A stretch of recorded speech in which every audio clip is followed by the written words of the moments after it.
ఆంధ్రప్రదేశ్ రాజకీయాల్లో నాయకుల ఆలోచనల ప్రకారం ప్రజల ప్రాధాన్యాలు మారుతూ వస్తున్నాయో, లేకపోతే ప్రజల ఆలోచనల ప్రకారం నాయకులు రాజకీయాలు నడుస్తూ ఉన్నాయో మనం అంత లోతులోకి వెళ్ళాల్సిన అవసరం లేదు. కానీ బేసిక్ లైన్ అయితే ప్రజల ప్రాధాన్యాలు మారిపోయాయి, రాజకీయ నాయకుల ప్రాధాన్యాలు మారిపోయాయి, ఇద్దరి ప్రాధాన్యాలు మారిపోయాయి.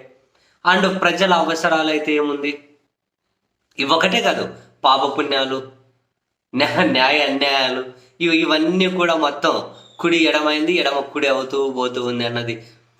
అపార్ట్ ఫ్రమ్ పాలిటిక్స్, అంటే రాజకీయ పార్టీలకు సంబంధించి నేను మాట్లాడతలేను. ఓవరాల్ కాంటెక్స్ట్ అయితే ఇదైతే స్పష్టంగా అర్థమవుతుంది.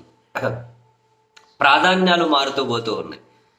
మనం ఇంతకుముందు ఎన్నోసార్లు చదువుకొని ఉంటాం, విని ఉంటాం, చూసి ఉంటాం. ఒక ప్రభుత్వ కార్యాలయాన్ని అదిగో మా ప్రాంతంలో ఏర్పాటు చేయాలి అని ఆ ప్రాంత రాజకీయ నాయకులందరూ కూడా అఖిలపక్ష సమావేశం లాంటివి ఏర్పాటు చేసుకొని డిమాండ్ చేసి వినిపించే వాళ్ళు, ఈ కార్యాలయాలు ఇక్కడే కావాలి అని చెప్పి అవసరమైతే అఖిలపక్ష వాళ్ళు ర్యాలీలు చేసేవాళ్ళు, ధర్నాలు చేసేవాళ్ళు, ఏదో జరిగేది. ఇప్పుడు ఒక పార్టీ వాళ్ళు మరొక పార్టీ వాళ్ళతో హాయ్ బాయ్ మాట్లాడుకుంటూనే మాట్లాడుకోవాలి అంటేనే భయపడే పరిస్థితి, అండ్ ఒక కార్యాలయాన్ని ఏర్పాటు చేయండి కాదు, ఏర్పాటు చేసిన కార్యాలయాలను తరలి తీసుకెళ్ళిపోతున్నా కూడా కనీసం ఆ వార్త కూడా ఎక్కడా కనిపించదు. దాని మీద ఏ నాయకుడు కూడా నోరు విప్పి మాట్లాడరు. ప్రజలైతే అసలు మాకు సంబంధం లేని విషయమే అన్నట్టు ఉంటారు. ఫర్ ఎగ్జాంపుల్ కర్నూలులో చూసుకోండి, అక్కడ ఏర్పాటైన మానవ హక్కుల కమిషన్, లోకాయుక్త కీలకమైన విభాగాలు ఇవన్నీ అమరావతికి వెళ్ళిపోతూ ఉన్నాయి.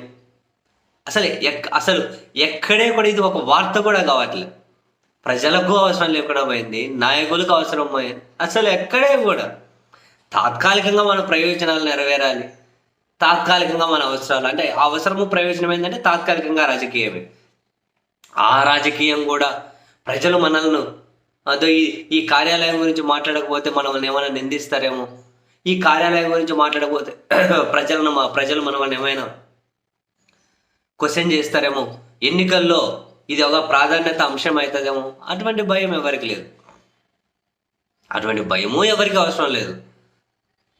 ఎందుకంటే జనాల మధ్య ఏమైనా కనుక కాసింత చర్చ జరుగు, కాసింత వ్యతిరేకత ఉందో, కాసింత డిమాండ్ వస్తే ఇటువంటి అంశాల గురించి వాళ్ళు ఏమైనా పట్టించుకుంటారేమో.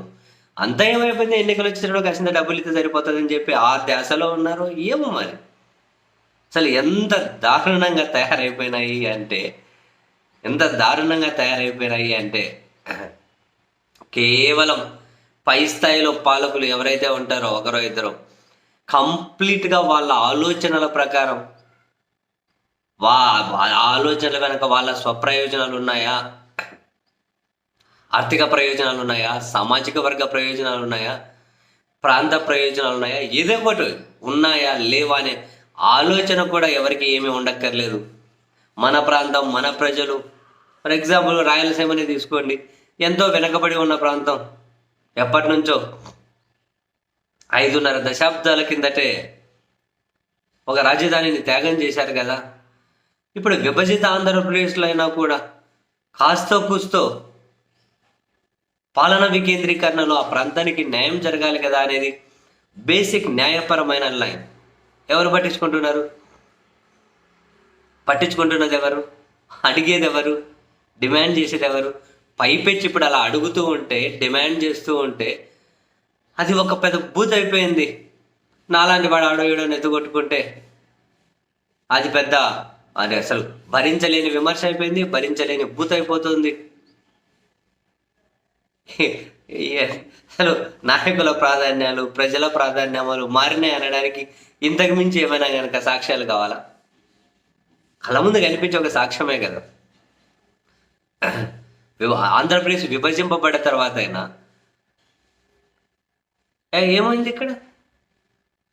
పాలనా పరంగా రాయలసీమకు జరిగిన న్యాయం ఏంటి, జరుగుతున్న న్యాయం ఏంటి, భవిష్యత్తులో జరగబోయే న్యాయం ఏంటి? అన్నిటికీ ఒకటే మందులాగా ఆడ అనంతపురంలో కియా ఏర్పాటు చేయలేదు. ఏంది అసలు మనం మాట్లాడే సబ్జెక్ట్ ఏంది, వాళ్ళు మాట్లాడేది ఏంది? సరేలేండి, ఎందుకంటే నాయకులకు పట్టట్లే, ప్రజలకు పట్టట్లే,